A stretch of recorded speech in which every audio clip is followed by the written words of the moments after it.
오늘 성경 본문은 이렇게 시작합니다. 그러면 어떻게 해야 하겠습니까? 우리가 율법 아래 있지 않고 은혜 아래 있다고 마음 놓고 죄를 짓자는 말입니까? 그럴 수 없습니다. 자, 우리가 율법 아래 있지 않고 은혜 아래 있다 성경은 말씀하십니다. 그 전에 그 전절 14절에도 그런 말씀이 있습니다. 여러분은 율법 아래 있지 않고 은혜 아래 있으므로 죄가 여러분을 다스릴 수 없을 것입니다. 우리가 율법 아래 있지 않고 은혜 아래 있다는 이 말은 무슨 뜻입니까? 그래서 죄가 여러분을 다스릴 수 없을 이란 무슨 뜻입니까? 그러니까 이젠 율법을 어겨도 구원받으면 지장이 없다.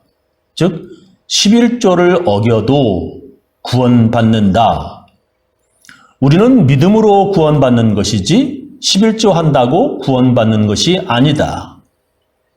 구약에서는 하나님의 것을 도둑질하다가 돌에 맞아 죽었지만 이제 신약에서는 하나님의 것 도둑질해도 믿음만 있으면 다 구원받는다.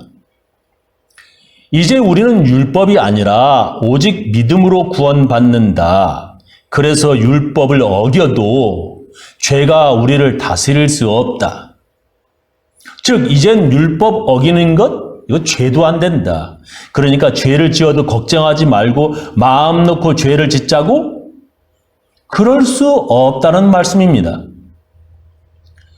그러면 어떻게 해야겠습니까? 우리가 율법 아래 있지 않고 은혜 아래 있다고 마음 놓고 죄를 짓자는 말입니까? 그럴 수 없습니다. 라고 오늘 말씀이 이렇게 시작되는 것입니다. 그럴 수 없다. 즉 그러면 안 된다는 것입니다. 어떤 이는 우리가 믿음으로 구원받는다고 그 믿음이 천국 가는 보장, 보험, 천국행, 확정 티켓이라고 생각하는 사람도 있습니다. 그래서 교회 안 다녀도 믿음만 있으면 천국 간다 주장합니다. 하나님의 것 도둑질해도 믿음만 있으면 천국 가고 하나님 명령에 불순종해도 예수만 믿는다고 짓거리면 천국 간다는 것입니다. 그래서 하나님 나에게 까불면 죽어 라고 하나님께 농담해도 믿음만 있으면 천국 간다고 주장합니다. 하나님 꼼짝마 나에게는 믿음이 있어. 이거 왜 이러셔? 내가 무슨 죄를 저지르더라도 하나님도 어쩔 수 없어. 왜냐하면 나에게는 믿음이 있다고.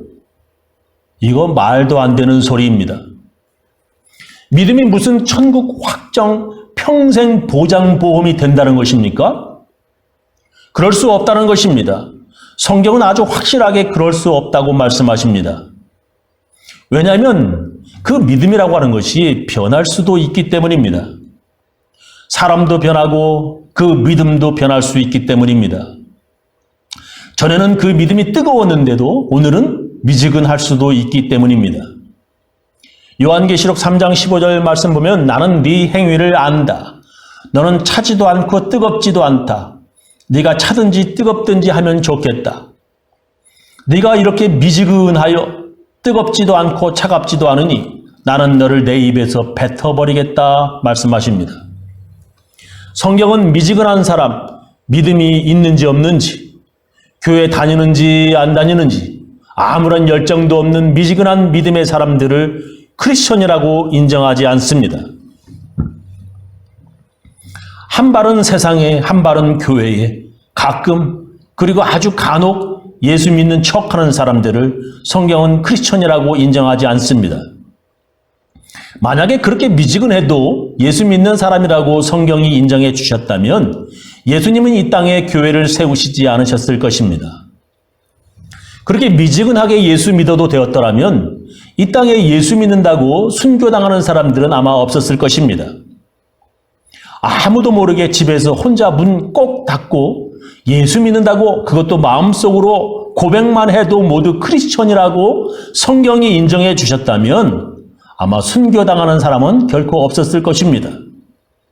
그러나 예수님은 이렇게 말씀하십니다. 누구든지 사람 앞에서 나를 시인하면 나도 하늘에 계신 내 아버지 앞에서 저를 시인할 것이요.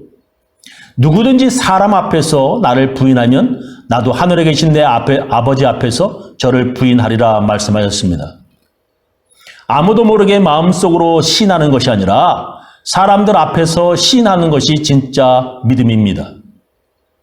믿는 자들이 같이 모이지 않아도 되는 믿음은 순교당하지 않을 안전한 믿음이었지만 그것은 사람들 앞에서 시인하지 않는 믿음입니다. 그런 믿음은 십자가를 지지 않으려고 하는 믿음입니다. 그런 믿음은 변할 수 있는 믿음, 열정이 식어버리는 미지근한 믿음이 될 가능성이 높습니다. 누구나 믿음이 변할 수 있고 누구나 그 믿음이 식어버릴 수 있습니다. 예수님의 제자였던 가룟 유다도 그의 믿음이 변하여 예수님을 돈 받고 배신하였습니다. 예수님을 주는 그리스도시요 살아계신 하나님의 아들이라고 고백했던 베드로도 예수님을 모른다고 3번이나 부인하였습니다. 예루살렘 성전을 크게 웅장하게 지어서 하나님께 바쳤던 솔로몬도 그의 말년에 믿음이 변하였습니다. 성경에 믿음이 좋았다가 그 믿음이 변한 사람이 수두룩하게 많습니다.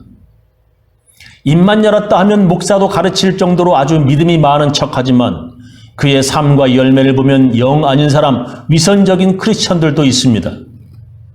그런 사람은 절대 천국에 갈 수 없다고 예수님께서 말씀하셨습니다. 이와 같이 좋은 나무마다 아름다운 열매를 맺고 못된 나무가 나쁜 열매를 맺나니 좋은 나무가 나쁜 열매를 맺을 수 없고 못된 나무가 아름다운 열매를 맺을 수 없느니라. 아름다운 열매를 맺지 아니하는 나무마다 찍혀 불에 던지우느니라. 이러므로 그의 열매로 그들을 알리라.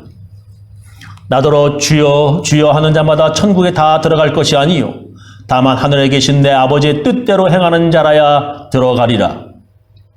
그날에 많은 사람이 나더러 이르되 주여 주여 우리가 주의 이름으로 선지자 노릇하며 주의 이름으로 귀신을 쫓아내며 주의 이름으로 많은 권능을 행치 아니하였나이까 하리니 그때 내가 저희에게 밝히 말하되 내가 너희를 도무지 알지 못하니 불법을 행하는 자들아 내게서 떠나가라 하리라 말씀하셨습니다. 예수님은 사람들이 자기가 믿음이 있다고 말로만 주여 주여 떠들어대지만 믿음이 있는지는 그 열매를 보면 알 수 있다고 말씀하십니다. 믿음은 그 열매로 그 사람의 삶을 보면 알 수 있다는 것입니다. 믿음이란 말로만 하는 것이 아니라 하나님의 뜻대로 행하는 자가 믿음이 있다는 것입니다. 천국에 들어가는 믿음은 말로만 하는 것이 아니라는 것입니다. 우리가 믿음으로 구원받지만 그 믿음은 분명히 말로만 떠드는 믿음이 아니라고 예수님은 말씀하십니다. 그래서 우리는 하나님께 죄를 지어도 되는 제 멋대로의 믿음이 아니라 하나님의 명령에 순종하는 믿음이어야 한다는 것입니다. 믿음으로 죄의 종이 되는 것이 아니라 하나님의 은혜 때문에 의로움에 이르는 순종의 종이 되어야 한다는 것입니다. 믿음을 가졌다고 죄 짓는 일에 용감한 죄의 종이 아니라 하나님의 은혜 때문에 이젠 더 이상 죄를 짓고 싶지 않다는 의의 종이 되어야 합니다. 바로 그 말씀이 오늘 본문의 말씀입니다. 여러분이 죄의 종일 때에는 의로움에 얽매이지 않았습니다. 여러분 그때에 무슨 열매를 거두었습니까? 이제 와서 여러분이 그러한 생활을 부끄러워하지만은 그러한 생활의 마지막은 죽음입니다. 이제 여러분은 죄에서 해방을 받고 하나님의 종이 되어서 거룩함에 이르는 삶의 열매를 맺고 있습니다. 그 마지막은 영원한 생명입니다. 죄의 삭은 죽음이요 하나님의 선물은 우리 주 예수 그리스도 안에서 누리는 영원한 생명입니다. 말씀하십니다. 요약하며 마치겠습니다. 우리는 율법이 아니라 믿음으로 구원받습니다. 그러나 우리가 믿음으로 구원받는다고 하나님의 명령을 불순종하는 자유를 가진다고 생각하면 안 됩니다. 천국 가는 믿음은 그 사람의 삶의 열매로 알 수 있습니다. 하나님의 명령에 불순종하는 죄는 하나님의 은혜에서 떨어져 죄의 종이 되는 것입니다. 믿음으로 구원받은 사람들은 하나님의 명령에 순종하여 거룩함에 이르는 의의 종이 되어야 합니다. 저는 우리 교인들 모두 하나님의 은혜로 받은 그 구원을 통하여 거룩함에 이르는 삶의 열매 맺으시기를 예수님의 이름으로 축원합니다.